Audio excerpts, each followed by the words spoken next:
completely different. And all right, I've been debating the last 9 years if I wanted to discuss this. So let me give you the backstory.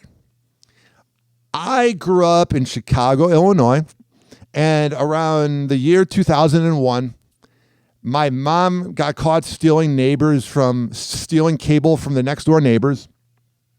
So my only source of entertainment was either DVDs, VHSs, or the radio. And during 9/11, I found out everything from WLS 890 with the Roe and Gary show. And then I liked Rush Limbaugh before I knew he was a piece of garbage, but I think he's a good host. And I grew up listening to Eddie and Jobo on B96, Drux in the Morning on Kiss FM, Jonathan Brandmeier. And then there was a show that was the replacement for Howard Stern in 2006 called Rover's Morning Glory. And it was on 105.9 Free FM WCKG. Shane Rover French is a Howard Stern copycat. He's very talented at copying Howard, but he's literally the same show as Howard. Got the female sidekick, got the sound effects, got the yes man known as Dieter or Artie Lang for Howard. You got the yes men. And he was on the air in Chicago for 7 months in 2006, and I listened every single day, and he's considered one of the biggest bombs of all time in Chicago radio, as he had like a 0.3 share, which means like literally nobody was listening. I think that 0.3 share was literally me listening. And I'll explain to you why I'm talking about this. So he influences me to go into radio. He gets kicked off the air in 2006. So then I'm not able to hear him for 5 years, but I had all these tapes in my room of him. So he's definitely got an influence on me. Like the way I open up the show with an intro and music and give out the phone number, that's very much Rover's Morning Glory-esque. So in 2011, when the iHeartRadio app comes out and they have the replay channels, I started listening every day in high school, and I'm like, man, I'm listening to them, Opie and Anthony, Bubba the Love Sponge, and I'm like, I want to really go into radio. So in 2014, I call Rover after going to two of his festivals called Rover Fest in Cleveland in 2013 and 2014. And in 2007, I reached out to this guy named One-Eyed Bry. And he had one eye, and he was an intern when Rover was in Chicago. And I got to be careful about how I say this, even though he's been dead 10 years. But he had a knack for talking to kids. He loved mentoring kids. He loved being a teacher. And he kind of told me he was a big deal on radio because he had a website.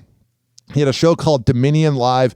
It was like a mix of shock jock radio and like the late night sci-fi shows, like Coast to Coast. It was a strange show. It was like podcasting early on. And I used to call in and talk about whatever was on my mind. Well, we would talk until 1 a.m. because I had no other friends at that time. And he would end the conversation by saying, I love you. And I was like, love you too. So my dad would listen on the other line.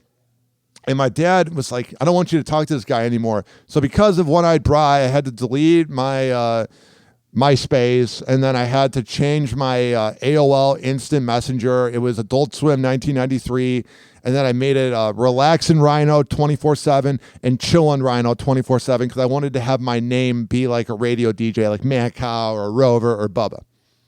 So when One-Eyed Bry dies in 2014, I call Rover, and they were looking for a phone screener at the time.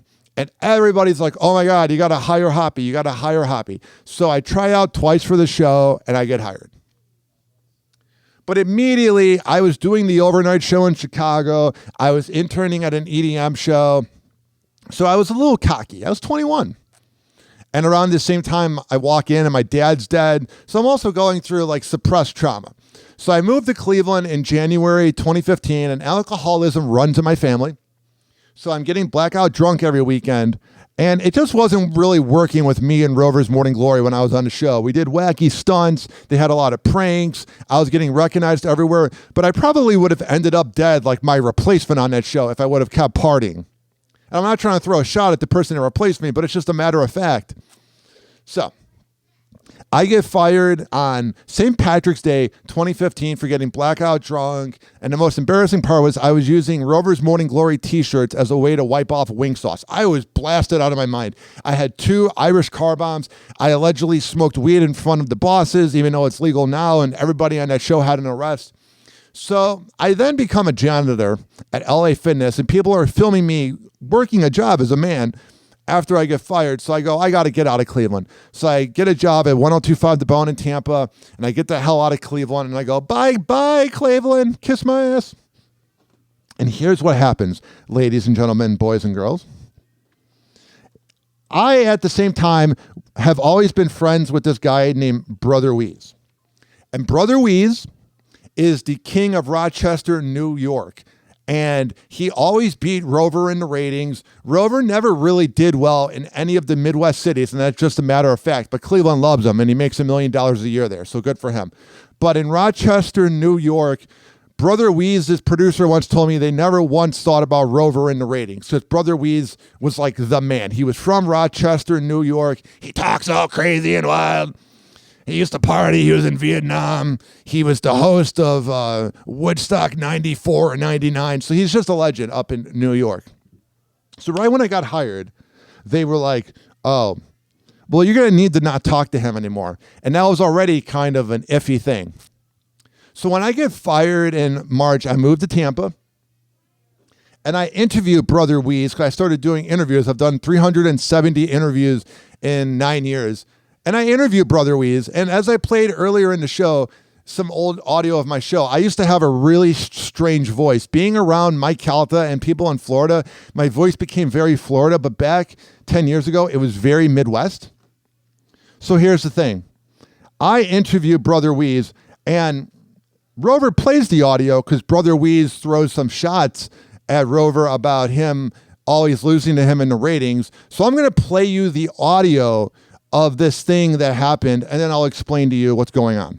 Yeah, let me ask you, bro, how do you get people to hear your podcast? Well, I'm very lucky, I would say, sort of. When I was on Rover's Morning Glory, I was on there for 3 months.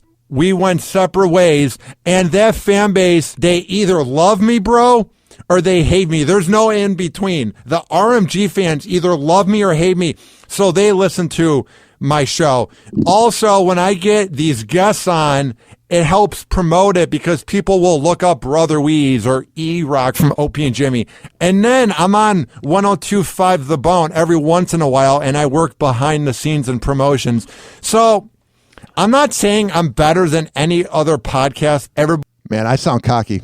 Everybody's equal, but what I try to do is bring in names that can help me give my podcast bigger. Because So this was 4 months after I got fired from Rover, and I'm 21. Because, dude, I did my show for 2 years before I moved to Cleveland, and I'd be lucky if I got 20 listens. Now each show has 70 downloads. 70 downloads.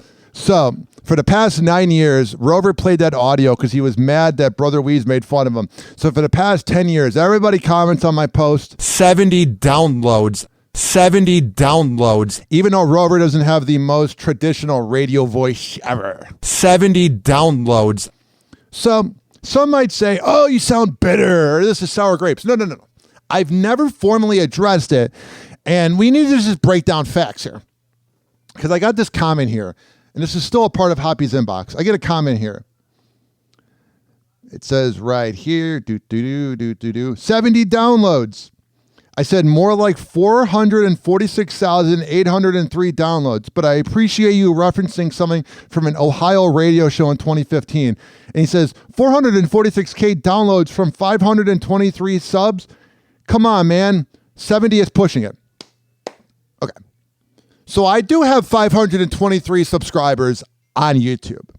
I'm not trying to get famous off of YouTube. You see what's happening with Kill Tony, where they can't be as edgy. YouTube is the new FCC. They are censoring people. And then you have shows like the Real Ass Podcast with Louis J. Gomez having to change their name to Zach and Jay or something like that, or Zach and Louis because they couldn't have the word ass in their title. I don't do amazing on YouTube. Let me look at the numbers right here. But I do okay on YouTube. I've had 6,919 views in the past 30 days. But here's what drives me absolutely nuts. And this is just a legacy thing. Some people might not care, but I'm just going to talk about it anyway. In the past 9 years since I said the exact quote, 70 downloads. Altogether, I have had almost 450,000 downloads. And this year, I've had 20,000 downloads. And today, I've had 380 downloads. Let's look at Spotify real quick. And I know this is kind of breaking the mystery, because whenever you listen to morning radio, you feel like somebody's your friend and you feel like you know them. I've been there. This year, I've had 51,000 downloads on Spotify. I've had 2,400 streams on Spotify. I've had 23,000 listens on Spotify, and I've earned 549 followers on Spotify. And in the past 30 days, I've had 10,000 impressions. This is only going to be the only time I talk about this. And I'm not even trying to throw shade at a radio show in Cleveland. But it's just, this is slander. And this is what always drove me nuts about the whole thing that we are discussing, known as 70 downloads.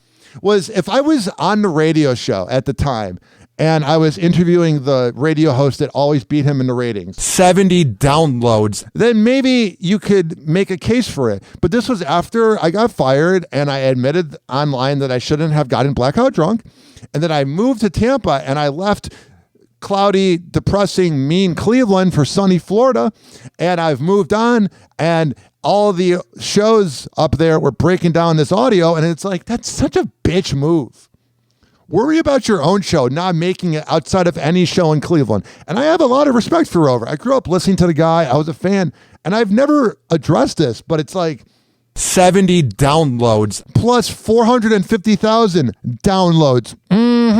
And I know that ruins the bit, and I know until the end of time, people will keep commenting that phrase known as 70 downloads. But we just had to discuss facts. I'm on 15 podcasting platforms. I'm on Podcast Radio US in Savannah, Georgia, St. Louis, Tampa Bay, Fort Myers, Charlotte, Detroit, Minnesota, and the UK.